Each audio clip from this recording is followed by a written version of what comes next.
ఒంగోలు కార్మిక నగర్లో ప్రైవేటు వ్యక్తులు, అది ప్రభుత్వ ఇనాం భూమి కింద ఉంటే ప్రైవేటు వ్యక్తులు రాత్రికి రాత్రి వెళ్లి ఎలా పడగొడతారని వైసీపీ ఒంగోలు నియోజకవర్గ సమన్వయకర్త చుండూరు రవి సూటిగా ప్రశ్నించడం జరిగింది. కార్మిక నగర బాధితులకు అండగా ఆయన ఒంగోలులోనే గ్రీవెన్స్ లో జేసీకి ఫిర్యాదు చేయడం జరిగింది. జేసీ తోటి కూడా కార్మిక నగర్ లో ప్రభుత్వ భూమి కనుకుంటే వెంటనే సర్వే చేసి అర్హులైనటువంటి నిరుపేదలకు ఇవ్వాలని ఆయన డిమాండ్ చేయడం జరిగింది. 20 రోజుల నాడు ఎప్పుడూ లేని విధంగా ఒక బుల్డోజ్ కార్యక్రమం జరిగింది. వాళ్ళు వండుకొని అన్నదిన సమయాల్లో ఒక 3 మిషన్లు తీసుకెళ్లి మిషన్ తోటి తోసేస్తూ ఒక బేత వాతావరణాన్ని సృష్టించి బెదరగొట్టి వాళ్ళని చేయటం అనేది ఒంగోలులో ఇంతవరకు జరగల.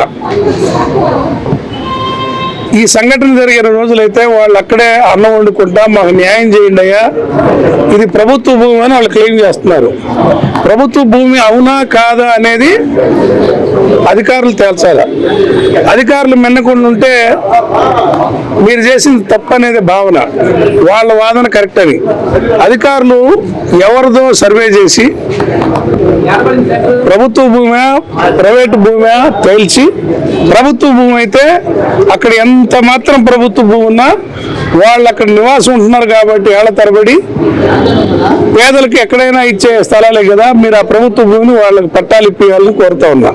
ప్రైవేటు వ్యక్తులు ఎంత ఉందో వాళ్ళకి కొలతేసి ప్రభుత్వ భూమిని మాత్రం వాళ్ళకి ఎంతో కొంత తల సెంటో కనీసం ఇస్తే వాళ్ళు నష్టపోయిన దానికి పరిహారం వస్తుందని ఈ సందర్భంగా తెలియజేస్తున్నా.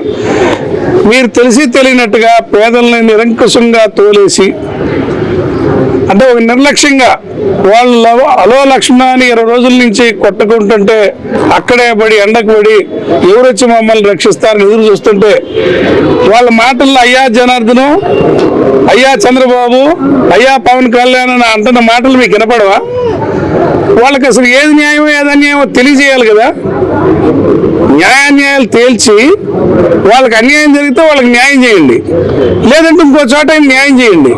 వాళ్ళు నష్టపోయారు, మేము కష్టపడి డబ్బులు పెట్టి ఇల్లు కట్టుకున్నాము, మేము నష్టపోయామని చెబుతుంటే న్యాయాన్యాయాలు విశ్లేషించే తీరిక మీకు లేకపోతే ఇది పేదల పట్ల మీకున్న కర్కశ భావం అని తెలియజేస్తా ఉన్నా. ఇది మంచి పద్ధతి కాదు.